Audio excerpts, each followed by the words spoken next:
Alright, so this video is just going to give some rundown on a few very basic tricks that come up quite often in Ocarina of Time Randomizer, and they're pretty handy to have in your bag. Most of them are quite easy as well, so I recommend if you're starting off that you definitely learn these tricks because they will absolutely help you out.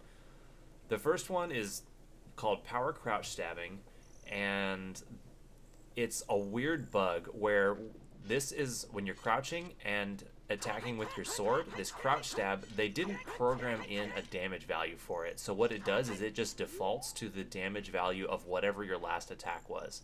So if you have done a jump attack most recently, which does double damage, this is now doing double damage over what your sword normally does. And you can see how fast it attacks. So this is generally your fastest way to deal damage. So this will just come up all the time in the run. Anytime you're wanting to attack something or do damage, you're generally going to want to prep a jump attack prior to the fight, and then whenever you're fighting, you just do this this power crouch stab. Now this does require having a shield in your hand, so like if you're young Link and you don't have a Deku shield, or if you're adult Link and you don't have a Hylian shield or a mirror shield, you won't be able to do this. But pretty much any fight is going to involve using this power crouch stabbing. Now next is going to be called ground jumping. This requires having a bomb. And what this allows you to do is increase the height at which you can jump up and grab onto a ledge. So like Link can jump up and grab on right here at about that height. But if you come over to here, he's not going to be able to make it. So what a ground jump allows you to do is allows you to get a small little jump, and then this animation of leaping up and grabbing will happen, so we can increase the height. So the easiest way that I've found to do this is you're going to have a bomb prepped on one of your C buttons. Now the first step is you're going to use Z, or whatever your binds are. You're going to zoom in like this. You're going to lock on, and then you're going to pull a bomb, and you're going to press shield. Now what shield does when you have a bomb in your hand is it drops it right below you. And you're going to press shield to drop the bomb and hold shield. So at this point you're now holding zoom and shield, and you're going to back up until this little blue button, instead of saying grab, it's going to say, I think, attack. It's going to change away from grab of the bomb. Once you see that, you're far enough away.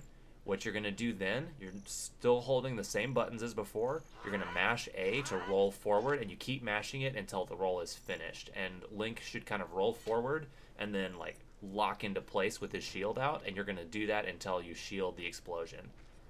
So what it's, again, one more time, you're zoom, pull out a bomb, shield, back up until the button changes, roll forward while mashing A. And then just block the hit. So it's going to look like this.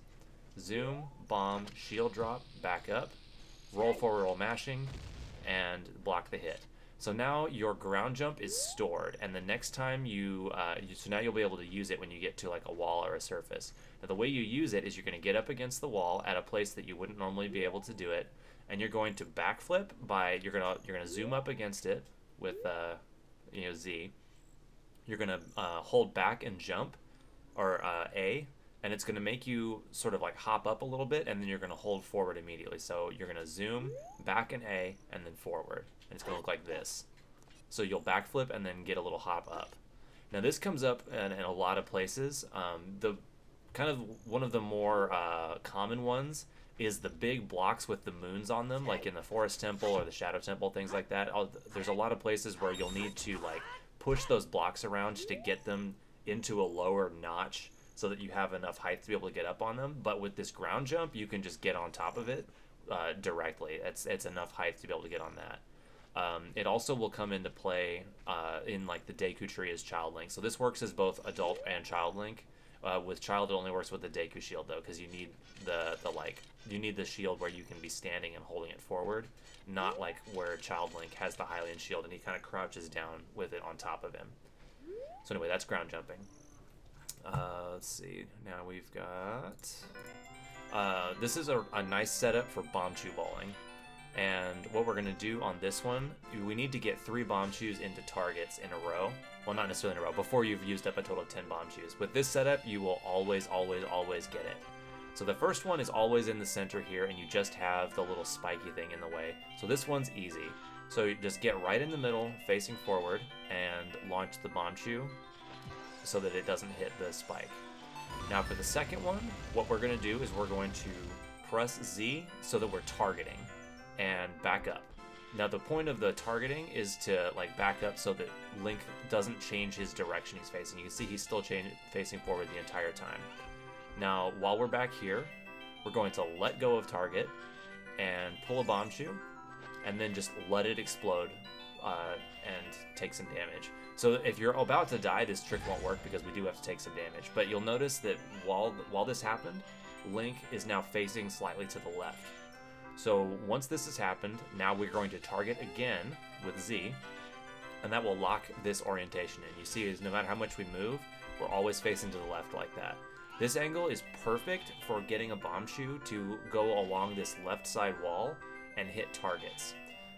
So we can stand over on this side and launch the Bombchu, and it'll curve around into these targets and not even have to worry about the obstacles at all. The two important spots to stand are this one right here. You see these black lines. If you're kind of like left foot on the fourth black one, that will get it into most targets over here. The only exception is there's one where like the target is on the left wall here. For that, you're going to want to be more like over here, like kind of in between the first and second one. So for this one right here, stand on the fourth black line, launch your Bombchu, and it's just going to curve around the wall right into the target where you want it. And then the third one is always in the center. So as soon as that starts falling down, you can just fire it, and no problem, you're always going to get it in there, making Bombchu bowling completely trivial. So that's a really nice setup to know. This right here, this is a good setup for farming money. This is pretty much the fastest way to get cash other than like really big ruby drops. This is right outside Hyrule Castle here, and what you're going to do is you're going to get along this little ledge here. You're going to target so that you're facing directly towards it and hold target, and we're going to side hop up the ledges, up the chains like this. Now turn around, face forward.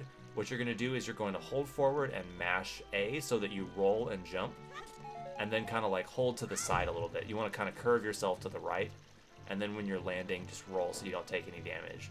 So there's a total of 3 red 20 rupees up there.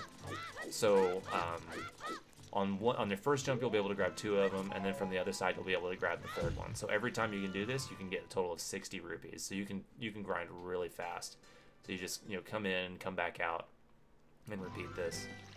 This obviously only works during the day, so you have to worry about burning too much of your daylight if you need a particular time of day. But if you have Sun Song, obviously you can get around that.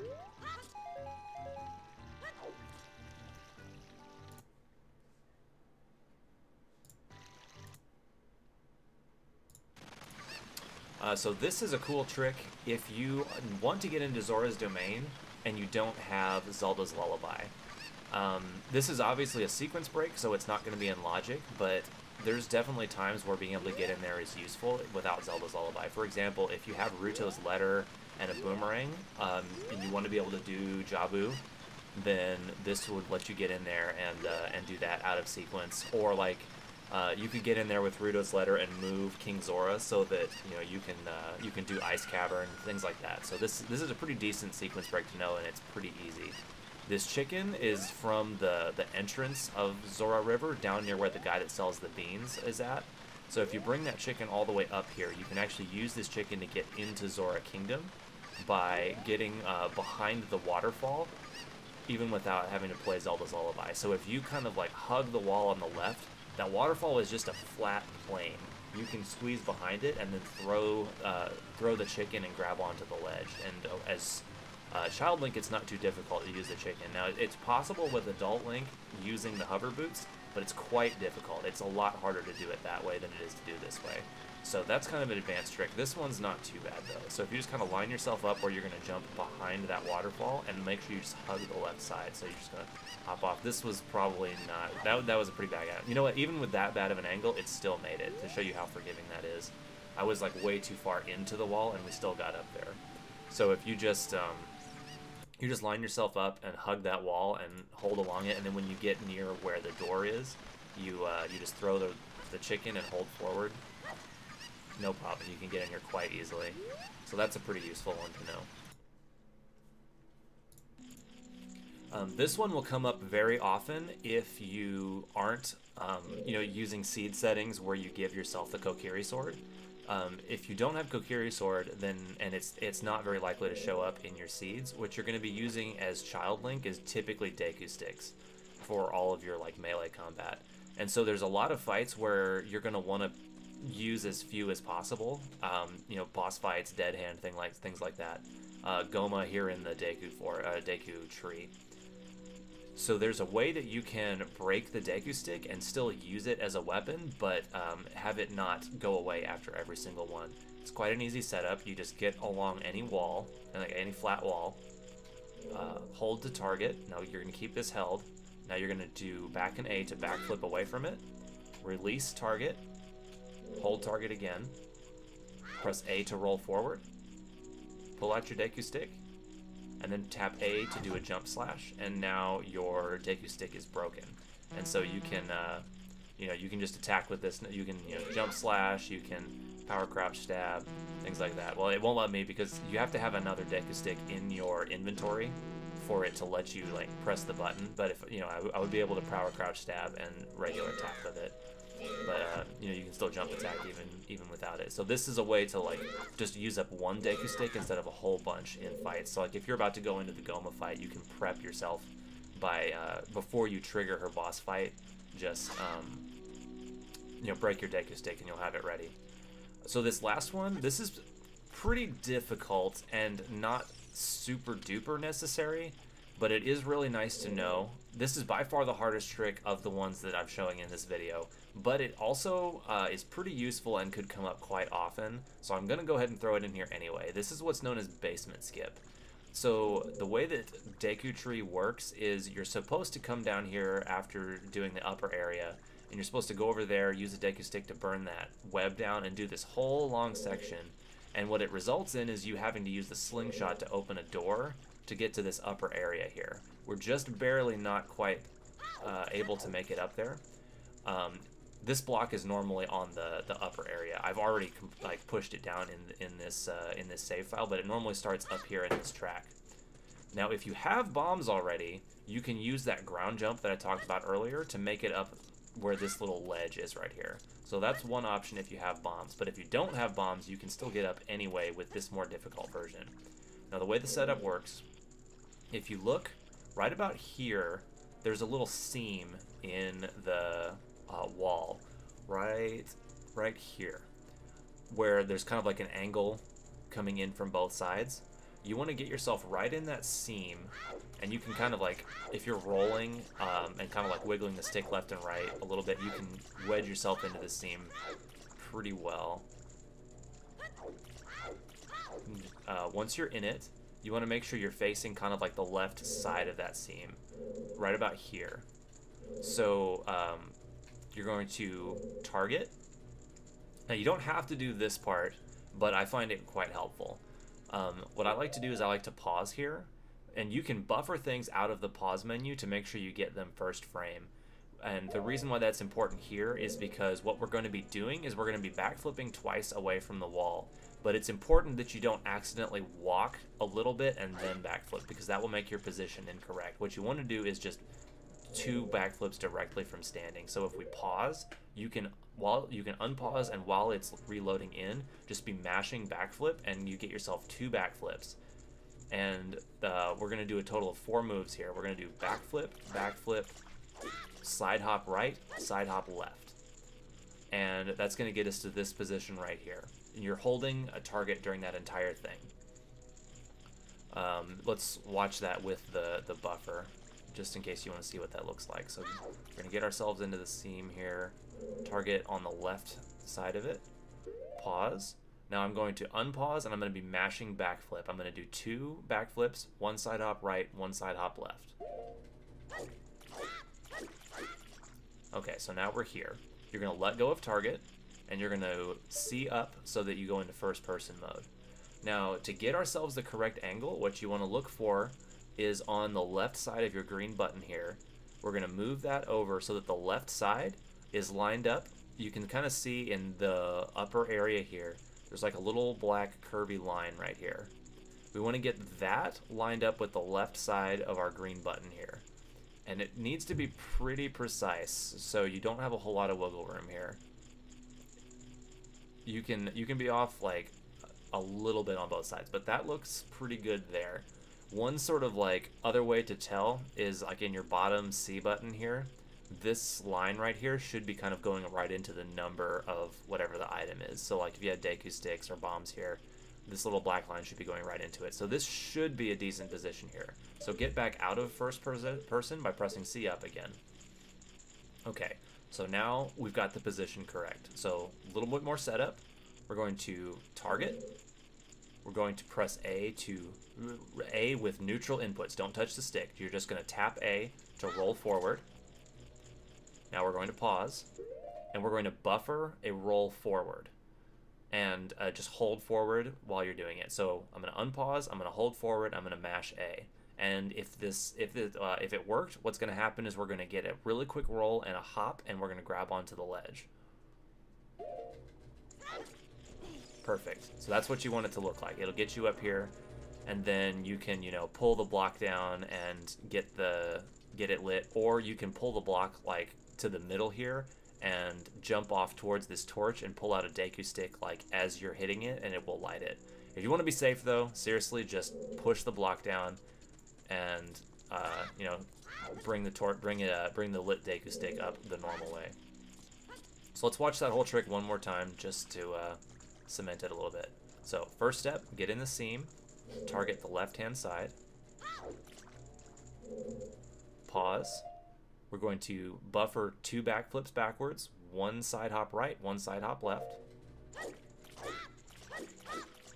Now let go of target. First person, line up the left side of the green button with the black curvy line. Let's look maybe a little bit too far left. I don't think my position is quite right. I'm going to reset this up.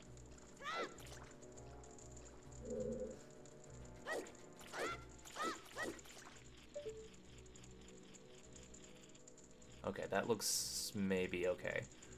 Okay, so we've got our position. C up to get out of first person. Target. Pause. Unpause and... Or, I'm sorry, we don't need to pause yet. That pause was unnecessary. So we've gotten out of... Let's go back to our first person mode. C up to get out. Target. Tap A to roll. Pause. Now we're going to unpause, hold forward, and mash A. Okay, well, so it was not quite the right position. We didn't quite get up there. But the general idea of the setup, you know, like the steps that need to be taken is that order there. So anyway, so that's basement skip. It's pretty nice to do just because it means that you can go ahead and knock out the entire Deku tree like right away while you're here and not have to do a return trip. So, you know, if you've got a couple of Deku sticks, a shield, and a couple of Deku nuts, you can go ahead and just finish the dungeon out. So that's definitely a trick worth having in your bag as well, if you've practiced enough to feel comfortable. If you don't need to do this one. It is a sequence break. It's out of logic. So you could just wait until you've got your slingshot. But if you feel like practicing, that is a useful one to have in your back pocket. All right, good luck, guys.